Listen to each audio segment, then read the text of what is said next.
Assalamualaikum warahmatullahi wabarakatuh. Sahabat teman belajar di seluruh Indonesia, bagaimana kabarnya hari ini? Mudah-mudahan kita semuanya selalu sehat walafiat, amin Allahumma amin. Tak lupa kakak mengingatkan kepada kita semua untuk selalu mematuhi protokol kesehatan dengan melakukan 3M, memakai masker, menjaga jarak, dan mencuci tangan. Untuk adik-adikku yang saat ini kelas 4 sekolah dasar, kita sudah memasuki di pelajaran yang ke-9 dengan tema Mari Melaksanakan Sholat. Dan untuk pertemuan yang kedua kita kali ini, subtemanya adalah tentang perilaku yang mencerminkan pemahaman ibadah sholat.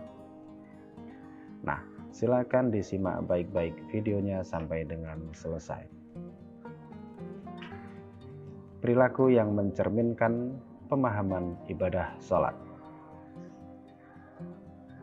Ibadah sholat memberikan banyak sekali manfaat. Setiap umat Islam hendaknya memahami benar apa maksud ibadah sholat itu. Jadi sholat itu memberikan banyak sekali manfaat. Ibadah sholat dapat menjadikan manusia memiliki sikap dan akhlakul karimah. Di antaranya sebagai berikut. Sholat itu dapat melatih kekompakan. Di setiap sholat pasti akan terlihat sangat kompak sekali. Kita sering melihat orang sholat berjamaah. Ketika kita melakukan sholat berjamaah, maka yang satu rukuk, yang imam rukuk, maka semuanya ikut rukuk. Ketika imam sujud, maka semuanya ikut sujud.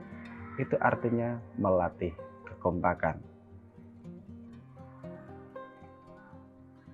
Yang berikutnya adalah mematuhi perintah ketua kelompok. Jadi seperti dalam sholat, ketika imam memberikan petunjuk untuk takbir, maka semuanya mengikuti takbir. Ketika imam rukuk, maka semuanya rukuk. Jadi apapun yang dilakukan oleh seorang pimpinan akan dipatuhi oleh anak buahnya atau makmumnya. Begitu juga kita dalam kehidupan sehari-hari, apabila kita melakukan kerja kelompok, kita harus mematuhi apa yang diperintahkan oleh ketua kelompok. Seperti yang terlihat di dalam gambar, ada orang sedang gerak jalan di situ. Ketika ketua kelompoknya menginstruksikan untuk hormat, maka semuanya ikut hormat. Yang berikutnya adalah tidak marah bila dinasehati. Ini merupakan pencerminan dari pemahaman ibadah sholat. Ketika dinasehati, maka kita harus mendengarkan dan kita harus mau untuk menerimanya. Begitu juga di dalam sholat, ketika imam melakukan kesalahan, lupa atau dan lain sebagainya, maka sebagai makmum harus mengingatkan. Yang berikutnya adalah suka mengirimkan salam dan mendoakan teman. Di dalam sholat banyak sekali bacaan-bacaan sholat dan semuanya rata-rata merupakan doa. Itulah doa kepada sesama manusia, doa yang baik-baik. Begitu juga dengan kita, ketika kita mengirimkan salam atau memberikan salam kepada teman kita, maka kita berarti mendoakan keselamatan kepada teman kita.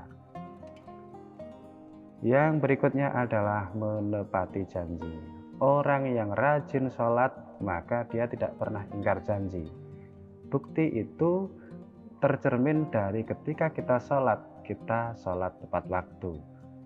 Kita tidak mungkin sholat di waktu-waktu yang tidak ditentukan. Contoh waktunya sholat duhur, kok kita melakukan sholat maghrib, kan nggak mungkin. Jadi kita belajar untuk menepati janji kita kepada Allah. Harus kalau sudah waktunya masuk sholat duhur, kita sholat duhur. Kalau waktunya sholat asar, kita sholat asar. Yang berikutnya adalah memupuk rasa solidaritas. Kita saling menghargai. Tidak ada yang diunggulkan di dalam sholat itu. Kita semuanya adalah rendah, kita semuanya adalah hamba Allah. Kita semuanya adalah sama-sama makhluknya Allah. Disitulah rasa kebersamaan kita atau rasa solidaritas kita itu dilatih di dalam sholat berjamaah. Nah, selain dapat menimbulkan kita memiliki sifat yang baik, sholat juga dapat mencegah untuk melakukan perbuatan-perbuatan yang tercela. Ada beberapa perilaku tercela yang dapat dihindari bila kita memahami makna sholat. Antara lain sebagai berikut. Jadi ini perilaku tercela yang dapat dihindari apabila kita rajin sholat. Suka mengungkit-ungkit pemberian. Nah, ini nggak boleh kita mengungkit-ungkit pemberian.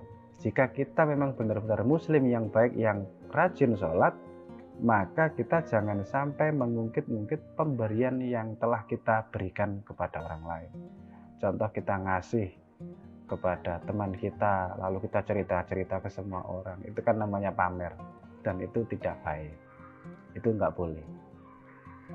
Yang berikutnya yaitu suka meremehkan teman. Apapun keadaannya, teman itu adalah sesama kita, sahabat kita, sama-sama manusia. Kita semuanya adalah makhluk Allah. Kita semuanya adalah hamba Allah. Kita tidak boleh meremehkan siapapun. Yang berikutnya adalah ingin menang sendiri.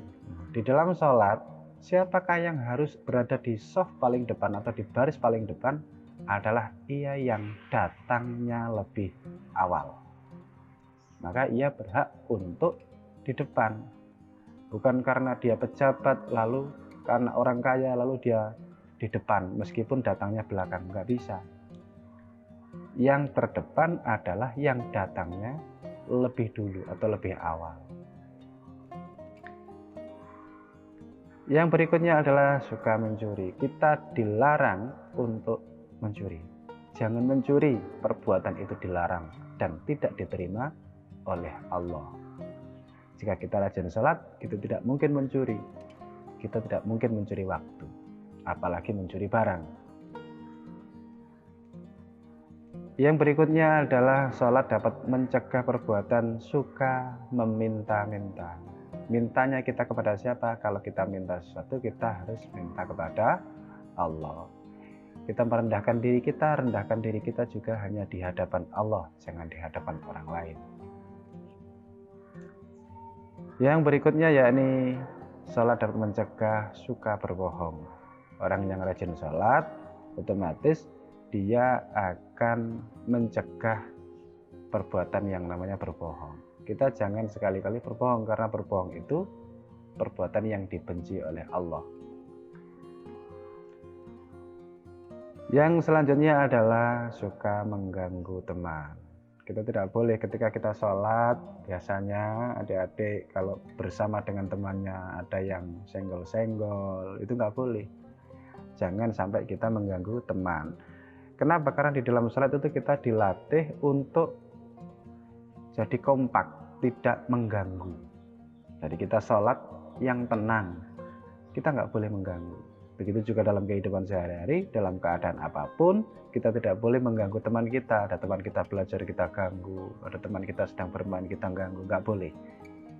Jadi itulah beberapa hal yang dapat dicegah, yang dapat dipelajari dari kita melaksanakan sholat. Nah, demikianlah adik-adik untuk pembelajaran kita kali ini, dan tugasnya adalah ada 3 soal. Yang pertama, kapan kamu sholat di masjid? Nah, biasanya adik-adik ini dalam sehari semalam sholat 5 waktu. Ada yang sholat di masjid itu ketika kapan? Ketika adik sholat apa saja. Yang kedua, kapan kamu sholat di rumah? Nah, mana yang sholat di masjid, mana yang sholat di rumah biasanya. Ini pasti nanti jawabannya tiap orang akan berbeda. Ada yang maghribnya di masjid, isya-nya di rumah. Ada yang maghrib sama isya di masjid, ada yang subuhnya di rumah, dan lain, beda-beda, pasti beda-beda. Yang ketiga, ceritakan pengalamanmu saat sholat berjamaah di masjid. Nah, ini diceritakan ketika kita sholat berjamaah di masjid, di situ imamnya siapa, terus ada berapa baris, berapa shaf, berapa barisan, kemudian datangnya di jam berapa, ikut setelah sholat ikut wiridan apa enggak, setelah itu ada ceramah agamanya apa enggak, itu diceritakan pengalamannya seperti apa. Nah, demikianlah adik-adik tugasnya. Jangan lupa nanti untuk dikerjakan kemudian dikirimkan ke bapak ibu gurunya masing-masing. Dan kakak ingatkan, tetap semangat belajar dan selalu menjaga kesehatan. Akhirul kalam, assalamualaikum warahmatullahi wabarakatuh.